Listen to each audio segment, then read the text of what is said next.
हम हरियाणा के विकास की बात लगातार कर रहे हैं। कई सेशंस आपने देखे, लेकिन अब आपके सामने काफी खास सेशन आने वाला है। हरियाणा के कैबिनेट मंत्री राव नरबीर सिंह हमारे बीच चंद लम्हों में बस आने वाले हैं, या यूं कहें कि हमारे बीच आ ही चुके हैं। और एक ऐसा सेशन जिसमें बहुत महत्वपूर्ण पहलुओं पर बातचीत होने जा रही है। राव नरबीर सिंह, जिनका सियासी कद बहुत बड़ा है और इनको बहुत अनुभव भी है। हमेशा से यह देखा गया है कि कई विभागों का जिम्मा जब जब इन्होंने संभाला है तो अपने कार्य कुशलता को भी दिखाया है। तो आज हरियाणा प्रोग्रेस पंचायत के इस मंच पर उनसे सीधे सवाल होंगे और उनका विजन भी जानने का प्रयास खबरें अभी तक जरूर करने वाला है। हमने लगातार सुबह से ही आपके सामने कमिटमेंट की थी, एक बात रखी थी कि हम हरियाणा के लोगों के हितों की बात करेंगे, हम हरियाणा के डेवलपमेंट की बात करेंगे। तो हमारे बीच आ चुके हैं इस वक्त हरियाणा के कैबिनेट मंत्री राव नरबीर। एक बार तालियों से उनका स्वागत जरूर कीजिएगा सभी यहां पर जो मौजूद है हमारे साथ ही, ताकि हम अब सवालों का सिलसिला आगे बढ़ा सके। लेकिन उससे पहले कुछ चंद शब्दों के मायने में आपको बताना चाहता हूं उनके राजनीतिक करियर को देखते हुए। राव नरबीर वो नाम जिन्होंने हमेशा कामयाबी तक पहुंचने में बहुत संघर्ष किया है, वो नाम जिनको बड़ा राजनीतिक अनुभव है, वो नाम जो जब जब विधायक बना तब भी मंत्री तक का पद हासिल किया, वो नाम जिन्होंने हमेशा अपने आप को आगे पाया, जनता की बदौलत पाया, वो नाम जो अहिरवार क्षेत्र में बहुत बड़ा नाम है। 4 दशकों से कोई शख्स राजनीति में हो तो आप समझिए कि अनुभव का कितना धनी हो जाता है। इसलिए जब जब मौका मिला तब तब हरियाणा के लोगों के लिए काम किया है, पूरे हरियाणा को एक आंख से देखा है, एक समान विकास करवाया है। और इससे पहले की सरकारों में भी मंत्री रहते हुए भी, जैसे कि मैंने कहा, फिर से दोहरा रहा हूं, अपने आप को साबित किया है। ऐसे हैं हरियाणा के मौजूदा कैबिनेट मंत्री राव नरबीर। इस वक्त बहुत अहम महकमे वो संभाल रहे हैं। उन विभागों के बारे में आज हम सवाल करने जा रहे हैं, जवाब उनसे लेंगे, उनका विजन जानेंगे। 100 दिन के रिपोर्ट कार्ड में उनकी भागीदारी कितनी बड़ी इस सरकार में रही है वो जानने का प्रयास करेंगे। शब्द बहुत है मेरे पास, लेकिन उनकी तारीफ में कम पड़ जाएंगे, इसलिए अपनी वाणी को यहां विराम देते हुए मैं उनका स्वागत करना चाहता हूं। सर, बहुत बहुत स्वागत है इस मंच पर, हरियाणा प्रोग्रेस पंचायत के इस मंच पर, जहां विकास की बात होगी, जहां हरियाणा के लोगों की बात होगी, जहां आपके विजन की बात होगी और जहां हम सिर्फ और सिर्फ आने वाले वक्त की, भविष्य की बात करेंगे। आपसे गुजारिश है, हमारी डेप्यूटी एडिटर मुमताज, आप इस मंच पर आए और ये जो सवालों का सिलसिला हम लगातार सुबह से चला रहे हैं और जवाब भी ले रहे हैं, इसको आप आगे बढ़ाएं क्योंकि ये जिम्मा अब आप पर है। Over to you Mumtaz Khan. बहुत बहुत शुक्रिया कमल आपका। जी शुक्रिया। राव साहब, बहुत स्वागत है आपका खबरें तक के खास कार्यक्रम हरियाणा प्रोग्रेस पंचायत 2025 में। शुक्रिया जी। और अब मुझे जो जिम्मेदारी दी गई है आपसे सवाल जवाब की, मैं ये जरूर कहना चाहूंगी यहाँ सवालों का सिलसिला शुरू करने से पहले कि राव नरबीर साहब एक ऐसे सियासतदान हैं जो हरियाणा की सबसे बड़ी विधानसभा से जीतकर सदन के सदस्य बने हैं जी। और जितनी बार आप विधायक बने उतनी बार आप मंत्री भी बने हैं जी। और एक रिकॉर्ड आपके नाम है कि सबसे कम उम्र में, 26 साल की उम्र में राज्य गृह मंत्रालय का दर्जा आपने संभाला। वो एक रिकॉर्ड बना और वो आज तक रिकॉर्ड है। तो बहुत बहुत स्वागत है आपका हमारे इस खास कार्यक्रम में। शुक्रिया। फिलहाल बतौर industries and commerce, environment and forest, foreign corporation, सैनिक और अर्धसैनिक वेलफेयर जी मिनिस्टर के तौर पर आप जिम्मेदारी संभाल रहे हैं जी। तो ये नई जिम्मेदारी खास तौर पर जब इतने सारे महकमों के साथ आपको दी गई है, तो चुनौती पहले लगती है या लगता है कि सब करना आसान है? नहीं, अब आदत सी पड़ेगी, कोई चुनौती नहीं है अब तो जो महकमे मिल जाए। और मैं एक बात कहता हूँ हमेशा जनता में भी, अपने इलाके में भी, कि महकमों से आदमी कभी बड़ा नहीं होता। महकमे 1 मिल जाए, 2 मिल जाए, 6 मिल जाए, आदमी व्यक्तित्व से बड़ा होता है और अपने इलाके में कितने काम कर सकता है, लोगों में कितना पॉपुलर है, बस उससे उस आदमी की शख्सियत बनती है। एमएलए तो कोई बन जाता है, लेकिन एक नेता बनना बहुत बड़ा मुश्किल है। और आज के ज़माने में नेता बनना सबसे कैड़ा काम है।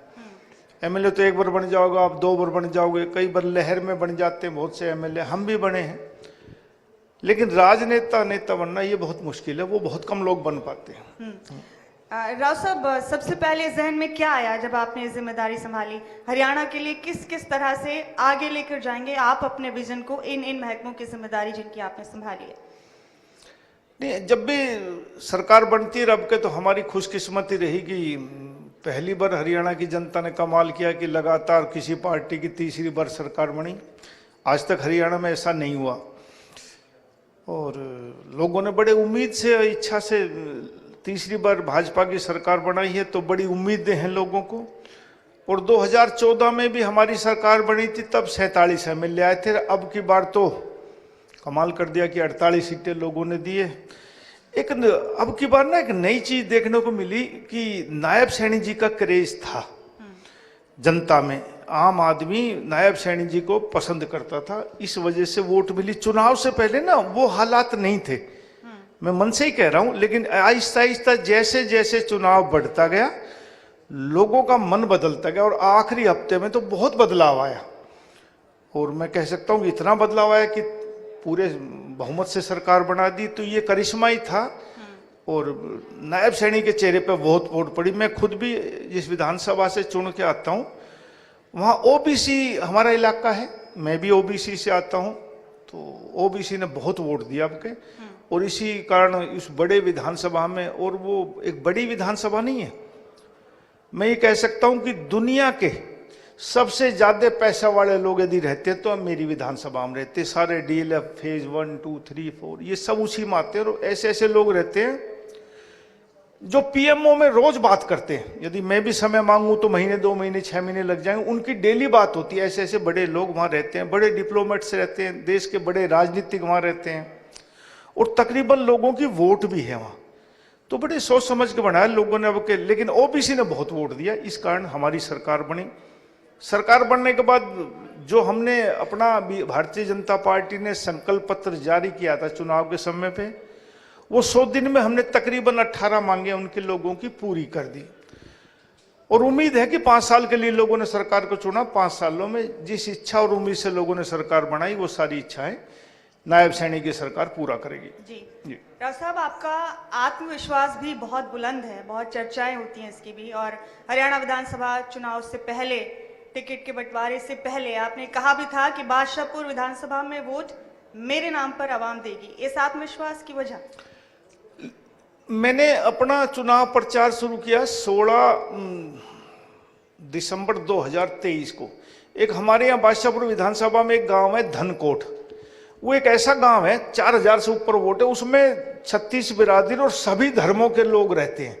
तो मैंने कहा इससे शुरू करता हूँ, लोग बिरादरी के हिसाब से चलते, मैंने कहा ना इससे शुरू करता हूँ। जब मैं वहां गया गांव में तो इतनी हाजिरी थी और लोगों को उत्साह, सब मेरे मन में उस दिन ही आ गई कि मैं एमएलए बन गया।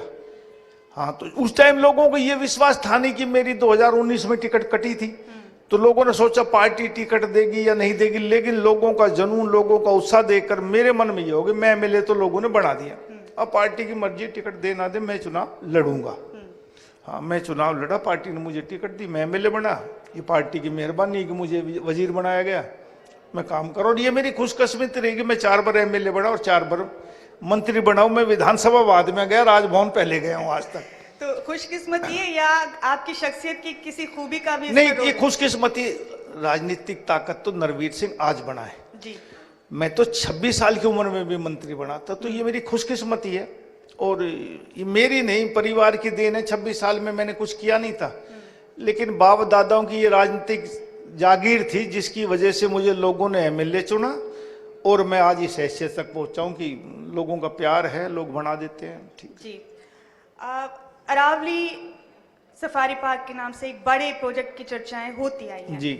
और उस तरफ इस प्रोजेक्ट का आना अपने आप में एक बहुत बड़ी उपलब्धि कही जाएगी। इस पर कितना काम हो चुका है, क्या लेआउट है इसका, हरियाणा के लोग जान सकते हैं खबरें भी तक के मंच के? 2018 में मैं और मनोहर लाल जी किसी काम के लिए हर्षवर्धन जी, डॉक्टर हर्षवर्धन जी उस टाइम इन्वायरमेंट फॉरेस्ट मिनिस्टर होते थे भारत सरकार में, तो उनके पास किसी काम के लिए गए तो उन्हें हमें 5 बजे का टाइम दिया और हम चले गए, दोनों 5 बजे पहुंच गए, वो आए 5:30 बजे। तो मेरी आदत है, मैंने कहा डॉक्टर साहब कहाँ लेट हो गए? तो उन्होंने कहा नहीं मैं आज तो 5 बजे जाता, लेकिन मुझे एकदम प्राइम मिनिस्टर ने बुला लिया। तो मैंने कहा ऐसी इमरजेंसी क्या थी? उन्होंने कहा नहीं, उन्होंने कहा है कि यार एक सफारी बनानी है डॉक्टर साहब एनसीआर में। तो मैंने कहा जी मैं बनाऊंगा। तो उस दिन से वो फिर पेपर चलाने शुरू हुए। फिर 2000 में मैं नहीं रहा तो वो मनोहर लाल जी ने वो फाइल ट्रांसफर कर दी टूरिज्म डिपार्टमेंट को। जबकि कानून ये है कि कोई भी हिंदुस्तान में जू बनेगा या सफारी बनेगा तो उसकी परमिशन सुप्रीम कोर्ट से पहले लेनी पड़ती है, और वो सिर्फ 2 डिपार्टमेंट अप्लाई कर सकते हैं, इन्वायरमेंट और फॉरेस्ट। तो फिर वो फाइल अब ट्रांसफर हुई है पिछले महीने, अब उस पर कार्रवाई चल रही है। उसकी जैसे डीपीआर तैयार हो जाएगी तो हम सुप्रीम कोर्ट में उसको जमा करेंगे, सुप्रीम कोर्ट उसकी इजाजत देगा, उसके बाद शुरू होगी। पर्यावरण विभाग भी है आपके पास, और पॉल्यूशन दिल्ली एनसीआर के इलाकों में बहुत ज्यादा है उस तरफ। अब इस पर हर साल सवाल भी उठ जाते हैं, कई बार इतना ज्यादा हो जाता है कि लोगों का घर से निकलना दूभर भी हो जाता है। तो इसको लेकर आपने कोई योजना बनाई है? सबसे ज्यादा पोल्यूटेड जो है वो हमारा इलाका है, जिसको मैं फरीदाबाद, गुड़गांव, सोनीपत, जो दिल्ली के ज्यादा नजदीक, वहां ज्यादा पोल्यूशन है। पोल्यूशन तो सारे एनसीआर में, लेकिन वहां ज्यादा है मात्रा में। कहीं 300 होगा तो हमारे यहाँ 400 होगा। ये अकेला नरवीर सिंह या हरियाणा सरकार इसको कम या खत्म नहीं कर सकती, सब मिलके काम करेंगे तब ये काम हो पाएगा। अगर एक एयर पोल्यूशन ही नहीं है हमारे यहाँ, पानी का पोल्यूशन भी, वाटर पोल्यूशन भी, नॉइज पोल्यूशन के बारे में कोई नहीं सोचता। ये जब तक हमारी मेंटेलिटी नहीं बदलेगी ना, एक गाड़ी रुक जाए पीछे सब हॉर्न बजाएंगे। मेरा ड्राइवर बजाता, मैं उससे कहता हूँ ये रिश्तेदारी में नहीं खड़े हैं, अरे इनको भी काम है जाना, आगे गाड़ी लगी क्यों हॉर्न बजाते हो? ये आदत होगी हमारी। तो थोड़ी थोड़ी हर आदमी जब तक सुधार नहीं होगा, मैं आपके चैनल के माध्यम से आम जनता को ये कहना चाहता हूं, और मैं चुनाव में भी कहा करता कि मेरी 2-4 वोट कम दे देना, लेकिन जिस इलाके में मैं वोट मांगता हूं एक समय ऐसा आएगा ना मैं वोट मांगने वाला रहूंगा ना आप देने वाले रहोगे। इतना पोल्यूशन हो गया, और गुड़गांव में रहते हुए मेरी 10 साल उम्र कम हो गई, इतना पोल्यूशन है। हमारे शरीर के अंदर 3 चीजें जाती हैं, हवा, पानी और भोजन। तीनों चीज प्रदूषित है आज के दिन। तो जो हम सुधार कर सकते हैं वो सुधार करने की आम आदमी को कोशिश करनी चाहिए। सबसे ज्यादा पोल्यूशन मेरे हिसाब से ये जो पॉलीथीन का बैग हम इस्तेमाल करते हैं ना, इससे होता है। मेरे इस चैनल से जाने के बाद भी एक पॉलीथीन का बैग आप बाहर जलाना, इसका इतना काला धुआं निकलता है, वो वायुमंडल में घूमता रहता है। और पहले जब मैं छोटा था ना, तो आम आदमी हमारे गांव से आया करते, गुड़गांव, जो उसको गुड़गांव नहीं बोलते थे, छावनी बोलते थे, तो सब आदमी साफी रखते थे अपने कंधे पे या सिर पर, एक वो बांधते थे। तो उसमें ही सामान, कोई 10 दिन में, कोई 15 दिन में, कोई जैसा भी सोचता है, 7 दिन में घर के जरूरी सामान, सब्जी, दाल, चीनी लेकर उसमें गांठ मार के और कंधे पे धर के ले जाता था रख के। अब क्या हो गया, अब हर आदमी थोड़ा सा संपन्न हो गया तो शर्म महसूस करता है, तो वहीं से पॉलीथीन का बैग लिया, उसमें डाल के चल दिया। जब तक ये जागरूकता नहीं आएगी कि हम पॉलीथीन का इस्तेमाल बैन करें, हम जूट का इस्तेमाल करें या अपना कोई कपड़े का बैग इस्तेमाल करें। ये पॉलीथीन 3 प्रकार से नुकसान करता है। एक तो आप जलाओगे तो धुआं देता है, दूसरा यदि आप इसको घर में ले जाओगे तो हम जो भी गृहिणी माता बहनें हैं वो उसमें कोई सब्जी, पुराना कचरा वचरा डाल के बंद करके गांठ मार के डाल देंगी, तो वो सीवर चौक करता है, जाके सीवर में डलेगा कहीं ना कहीं। सबसे बड़ी समस्या सीवर की समस्या। और यदि ये दोनों काम नहीं करेंगे, तीसरा वो झाड़ू लगा के हमने बाहर डाल दिया, वो कहीं भी जहां भी धरती में जाके गिरेगा, उस धरती के नीचे भी दब जाएगा, तो इसको गलने में 400 साल लगते। आप अंदाजा लगाइए, हमारी एक जनरेशन 25 साल के बाद बदल जाती है, 16 जनरेशन निकल जाएंगी एक पॉलीथीन के बैग को गड़ाने में। तो इतना ज्यादा पोल्यूशन इसका।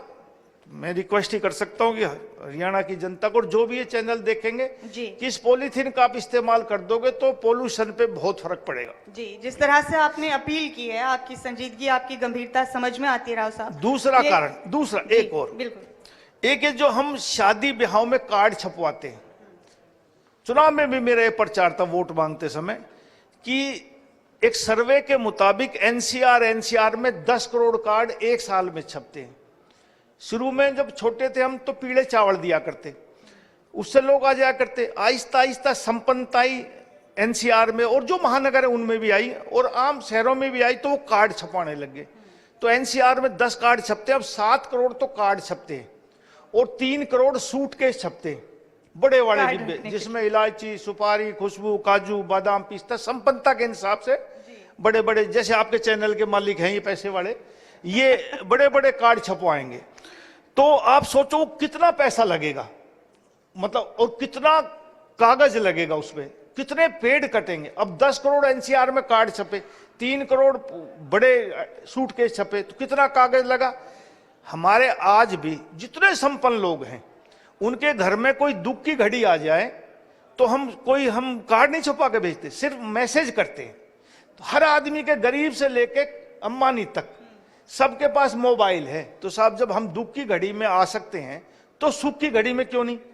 मैंने 2 शादियां करी, बेटे की भी बेटी की भी, मैंने एक भी कार्ड नहीं छुपाया, हजारों लोग आए। आज भी मैं हर जगह कहता हूं, और जो मेरे को निमंत्रण पत्र देने आता टेलीफोन करता कि आप हो, मगर मैं नहीं हूं। क्यों? मैंने कहा तू कार्ड देने आ रहा है, कार्ड मर दे, व्हाट्सएप कर, मैं आ जाऊंगा। और मैं जाता हूं। 99% उनके जाने की जरूर कोशिश करता हूं जो व्हाट्सएप से मैसेज करते हैं। कार्ड छपवाना बंद कर देंगे तो हमारे एनसीआर में 10 करोड़ सालाना पेड़ कटने बंद हो जाएंगे, इससे भी पोल्यूशन बचेगा। आपने जिक्र किया बेटे और बेटी की शादी की, अभी आपके घर में एक नन्हा मेहमान भी आया, पोता भी आया, बहुत मैंने मुबारकबाद उसमें भी आपको। कार्ड कोई नहीं छपवाया। जी। तो आप जिस गंभीरता से इस मुद्दे को लेकर चल रहे हैं, लगता है कि क्लीन एयर प्रोजेक्ट जो प्रदूषण को कम करने के लिए शुरू किया गया, इसके कारगर असर होने की उम्मीद है आपको? हाँ, ये देखो, जब तक जनता का इसमें सहयोग नहीं मिलेगा ना, सरकार, मैं खुद कहता हूं, मैं मिनिस्टर ऑफ एनवायरनमेंट का, इतना काम नहीं कर सकते। आम आदमी एक कूड़ा डालेगा, उठाने वाले कितने होंगे? सबकी सहभागिता, सरकार तो साथ दे सकती है उनका, सरकार मॉनिटरिंग कर सकती है, लेकिन आम आदमी की मॉनिटरिंग नहीं हो सकती। आम आदमी हिस्सेदारी बनेगा। हाँ, ये एक सरकार ने एक प्रोग्राम बनाया और तकरीबन 3,500 करोड़ रुपए 5 सालों 6 साल में खर्च करने हमने। उसमें ये है कि इलेक्ट्रिक बसें आ जाएंगी और बहुत से काम है उसमें करने हैं। लोगों को मोटिवेटेड भी करेंगे, क्लासों में भी जाके लेक्चर देंगे लोग, तो थोड़ा थोड़ा प्रभाव आएगा। आज जो स्कूलों में बच्चे पढ़ते हैं उनको ही हम समझाएं। हम विदेश जाने का बहुत अवसर मिलता है, मैं बहुत बार गया हूँ, कोई कितनी ही लंबी लाइन लग जाओ, कोई हॉर्न नहीं बजाता। यदि आपस में किसी का हॉर्न पीछे से लग जाए तो शाम को घर बैठ के चर्चा करते कि जैसे कोई कहते हैं ना गाली दे दी, ऐसे कहते हैं कि मेरे को आज एक हॉर्न पड़ा। तो जब तक हमारे दिमाग में ये बात नहीं आएगी ना, तब तक समाधान बहुत मुश्किल है। हर चीज में आदमी की सहभागिता बहुत जरूरी है। जी। राव साहब, अच्छा खासा राजनीतिक तजुर्बा आपका हो गया है। अब जबकि आप हुकूमत संभाल रहे हैं, सत्ता का हिस्सा हैं, तो हरियाणा में विपक्ष की भूमिका को कैसे देखते हैं? ये हमारी बदकिस्मती रही कि अब कभी विपक्ष कर एमएलए तो बहुत आए, लेकिन पार्टी में ही दल बन गया। भारतीय जनता पार्टी एक संगठित पार्टी है और एक कैडर बेस्ड पार्टी है। यदि एक ऊपर वाला कह देगा तो सब नीचे वाले उसी हिसाब से चलते। कांग्रेस में थोड़ी सी खींचातान, विपक्षी दल मेन वही है। आज अब 17 तारीख को हमें सरकार बने हुए 5 महीने हो जाएंगे, आज तक विधायक दल का नेता नहीं चुना। सुन रहे थे कल उनकी दिल्ली में मीटिंग थी, उसका भी फैसला अब तक नहीं आया। ऐसा नहीं होना चाहिए। जब किसी राजनीतिक दल को अपना फैसला करना है तो समय अनुसार उसको करो, अच्छा हो बुरा हो आकर नतीजा लेगा। फैसला ही आप नहीं ले पाएंगे तो वो पार्टी उतना नहीं चल पाती, जनता में भी उसका विश्वास कम हो जाता है। तो मुझे नहीं लगता 5-10 साल कोई विपक्ष रहेगा। अभी 2034 तक तो भारतीय जनता पार्टी इस प्रदेश में रहेगी। लेकिन विपक्ष जैसा भी है, हाँ, आपके होता है, हाँ। वो अक्सर आपकी पार्टी बीजेपी पर भी, यहाँ तक कि चुनाव आयोग पर भी हमलावर रहता है ईवीएम को लेकर, और उनके इस हमला करने की वजह से, इस वार करने की वजह से ईवीएम की विश्वसनीयता पर चर्चा बार बार शुरू हो जाती है प्रदेश में। देखो, ईवीएम की मशीन पे विपक्ष का आरोप है। मैं एक बात कहता हूं, यदि ईवीएम सरकार जहां जिस प्रदेश में नहीं होती दूसरी सरकारें बन जाती, फिर तो कोई सरकार हटती नहीं। देश में मोदी जी की सरकार पूर्ण बहुमत की थी ना, 2014 में भी 2019 में भी, फिर तीसरी बार कम एमपी क्यों आए? यदि मॉनिटरिंग होती ईवीएम की तो हम 300 प्लस ले जाते एमपी, आप मानो। और किसी भी राजनीतिक दल जो सत्ता में है, यदि वो ईवीएम में हैक करके या कोई गड़बड़ करके अपनी सत्ता ला सकता हो तो विपक्ष तो कभी आएगा ही नहीं, जो सत्ता में वही रह जाएगा। और ये तो लोकसभा में सीधा प्रमाण है कि हम पूर्ण बहुमत की सरकार नहीं बनाए, बीजेपी की सरकार की बजाय एनडीए की सरकार बन गई। तो लोग विपक्ष में और क्या कहे, जनता को तो विपक्ष का आदमी कह ही नहीं सकता कि तूने मुझे वोट नहीं दी, क्यों कल को फिर जरूरत पड़ेगी। इसलिए वो अपनी वो उतारने के लिए ईवीएम मशीन को दोष दे देता है। एक्चुअल में ऐसा है नहीं। सीएम साहब कहते हैं कि कांग्रेस अपनी हार को पचा नहीं पा रही, कांग्रेस से सदमा भूल नहीं पा रही। असल में तो आप लोग नहीं भूलने देते। नहीं, हम नहीं, देखो अब का मन बहुत था कांग्रेसियों का कि हमारी सरकार आ रही है। मैं तो सुनता हूं कि आप खुद ही नहीं भूलने देते। चलो हाँ, नहीं, आम जनता में खास कुछ आदमी ये कहते थे कांग्रेस सरकार आएगी। हरियाणा की जनता को भी ये लग रहा था कि कांग्रेस सरकार बहुमत में आ रही है। मैं कह रहा हूं, लेकिन मैं कह रहा हूं आखिरी हफ्ते में नायब सैनिक ऐसा जादू चला है ये कि बदलाव आया जनता में। और अब उसको ये कह दो कि ईवीएम मशीन है, तो हारने वाला कोई ना कोई तो आरोप लगाएगा, जनता पर नहीं लगाएगा। लेकिन एक्चुअल में जनता ने ही बदलाव किया और जनता ने मन बनाया कि नहीं, बीजेपी ही ठीक है, इसलिए हम अच्छे बहुमत से जीते। राव साहब, आप खुद दक्षिण हरियाणा से आते हैं और वहां पर उद्योगों के लिए बड़ी संभावना है, इसमें कोई दो राय नहीं है। तो कोई लेआउट, कोई योजना, कोई प्रोजेक्ट जिस पर आप काम कर रहे हो दक्षिण हरियाणा में उद्योग स्थापित करने के लिए? ना, ऐसी नहीं है। दक्षिण हरियाणा, सही बताऊं, मैं जिस इलाके से आता हूं वो तो संपन्न इलाका हो चुका। अब जहां जहां बैकवर्डनेस है, हमने ग्रेड बना रखे ABCD। तो हमारा तो गुड़गांव जिला पूरा A उसमें आता है। अब हमने C और D को उठाना। जहां जहां टाउनशिप नहीं है, जैसे आप लगा लो फतेहाबाद में नहीं है, सिरसा में नहीं है, महेंद्रगढ़ रेवाड़ी में नहीं है, मेवात को उठाना। अब हमारे हिंदुस्तान में 100 जिले हम छाटेंगे तो उसमें सबसे बैकवर्डनेस में देश में 100 जिलों में हरियाणा का एक जिला आता मेवात। तो ऐसे जहां इलाकों में जरूरत है इंडस्ट्री की, लोगों को रोजगार की जरूरत है, लोग दूर दूर जाते हैं, उन इलाकों में मैं इंडस्ट्रियल टाउनशिप लगाने की कोशिश करूंगा। और मेरा प्रयत्न है कि मेरे औद्योगिक मंत्री रहते रहते इनमें टाउनशिप डेवलप हो। अब तक टाउनशिप डेवलप इतनी इसलिए नहीं हो पाई कि हम इन 10 सालों में कोई जमीन एक्वायर नहीं कर पाए सरकार की तरफ से, क्योंकि एक नया कानून बन गया कि कई गुना कीमत दो जमीन की, और एक्वायरमेंट फिर एनाउंसमेंट आ जाती है, कई कई गुना 1 करोड़ की जमीन के 4-4 करोड़ रुपए में कोर्ट सुना देता है। तो वो बाद में एनाउंसमेंट आता है, इंडस्ट्री वालों को देते टाइम वो रोते हैं, सरकार उनको देना पड़ता है, दिक्कत आती है। तो मैं एक नई पॉलिसी 1-1.5 महीने में ला रहा हूं। उसमें जैसे हम कोलैबोरेशन करते हैं बिल्डर से गुड़गांव में, ऐसे ही लोगों की सहभागिता हो, लोगों की हिस्सेदारी हो। और मुझे लगता है वो लैंड पुलिंग एक्ट में वो बन जाएगी और वो लोगों को पसंद आएगी।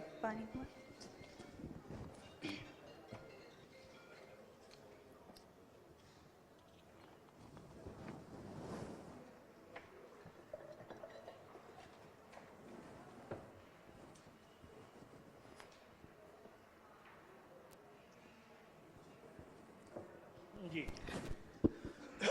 मेवात का जिक्र किया राव साहब आपने, और अभी बहुत से दर्शक हमारे मेवात से देख भी रहे हैं आपको। ये लाइव सेशन चल ही रहा है, आपको मालूम ही है, और खबरें भी तक की बड़ी व्यूअरशिप है मेवात से भी।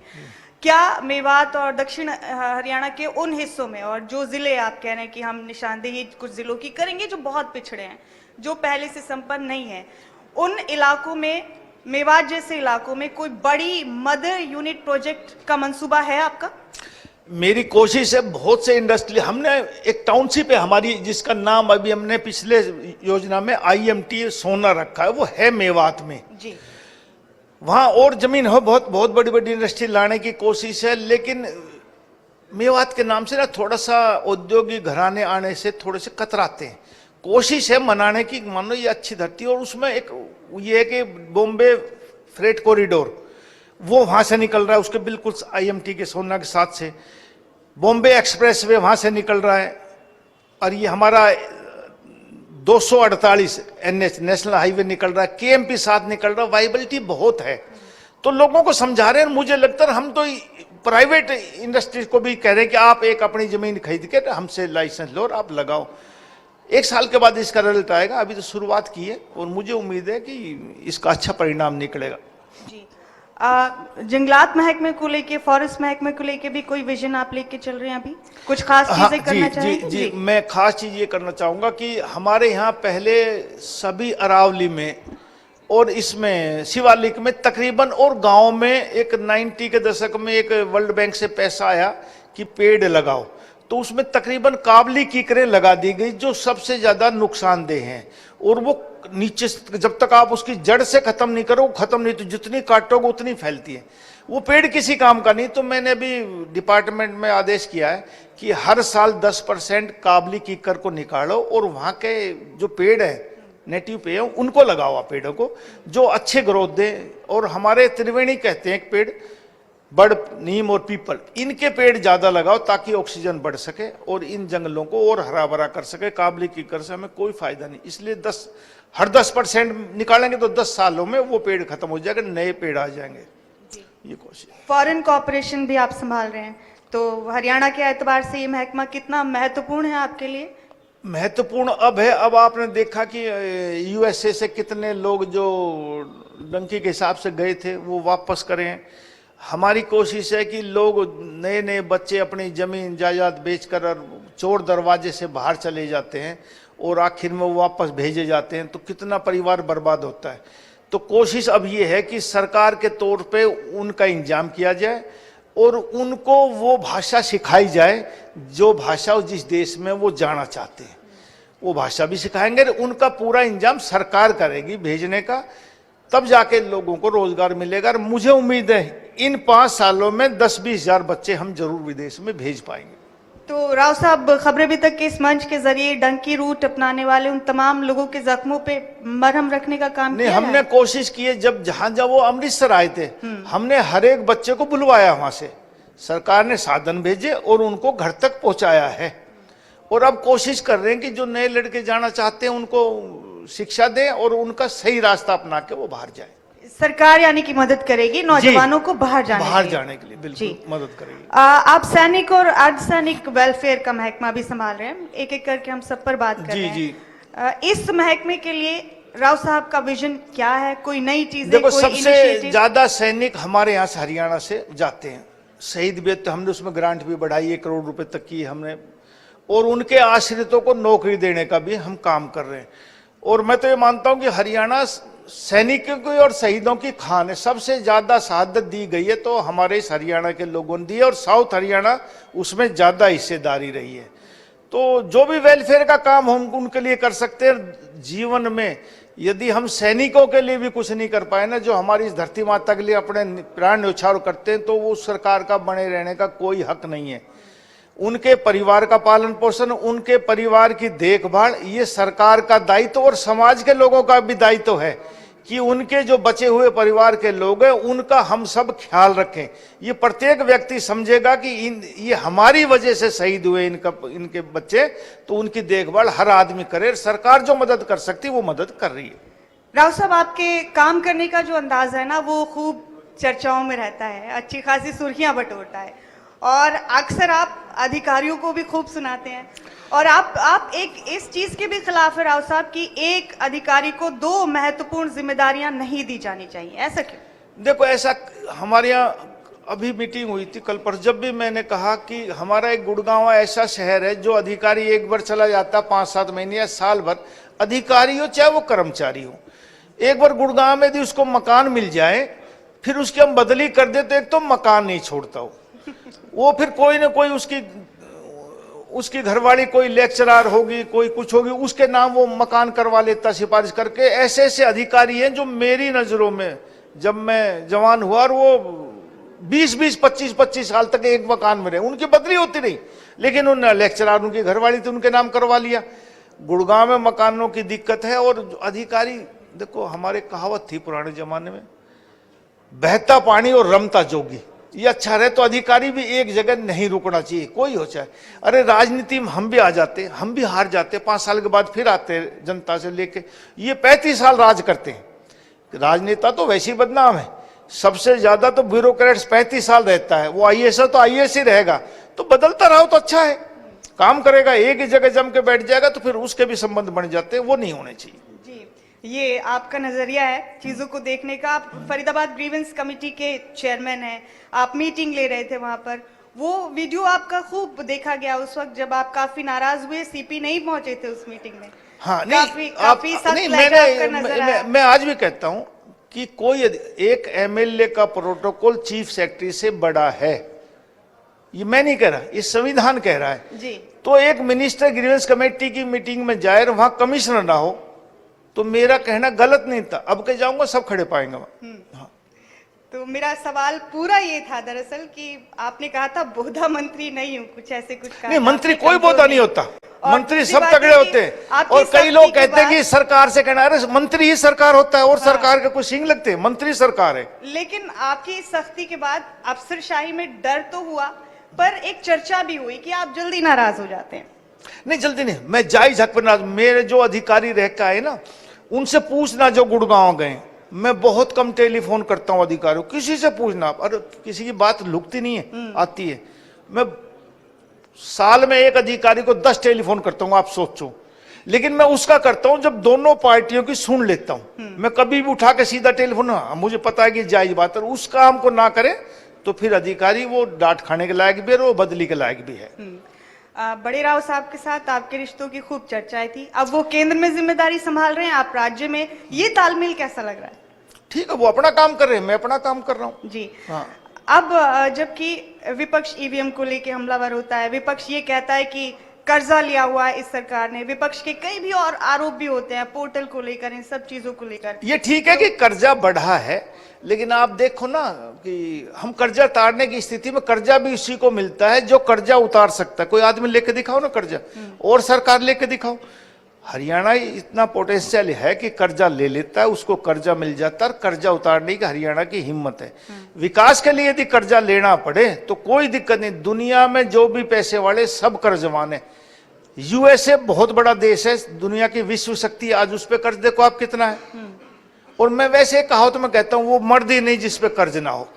हाँ, तो स्टेट में भी कर्ज होना चाहिए, लेकिन विकास के लिए होना चाहिए।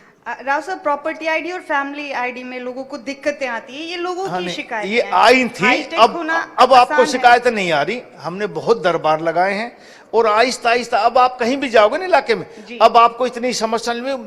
शुरू में 90% शिकायत थी, आज 5% शिकायत है। तो कोई भी जब नई चीज करते हैं, कोई बदलाव करते हैं, तो समस्याएं आती हैं, लेकिन समस्याओं का समय पे समाधान ना करे तो वो विकराल रूप धारण कर लेती है। सरकार पे समस्या आई, सरकार ने उसका समाधान किया और अब बहुत कम समस्या आई। जी। राव साहब, बहुत बहुत शुक्रिया हमारे साथ इस शुक्रिया। बातचीत के लिए। मैं आपको अलविदा कहूंगी इन अल्फाज के साथ। ना, अलविदा मत कहो, अलविदा में तो कभी मिलना नहीं। नहीं सर, विदा अलविदा का करो। मतलब अभी इस मंच से विदा। हाँ, विदा करो, अलविदा नहीं। तो मैं जो आपके लिए कहने जा रही हूँ, मुझे लगता है उसके बाद आपको लगेगा कि अलविदा नहीं कहा गया था, बल्कि ये लोग मुझे बार बार बुलाएंगे, इसी तरह से सवाल जवाब मैं करते आता रहेंगे। रहूंगा। हाँ जी। और वो ये कि इनकी बातें क्या करते हो, ये लफ्जों के बानी है। इनकी बातें क्या करते हो, ये लफ्जों के बानी है। इनके कितने लहजे हैं और हर लहजा लाफानी है। बहुत बहुत शुक्रिया तशरीफ। शुक्रिया आपका, बहुत बहुत धन्यवाद। राव नरबीर जी, बहुत शुक्रिया, आपने अपनी बात रखी। कुछ देर मंच पर रहिएगा। खबरें अभी तक के MD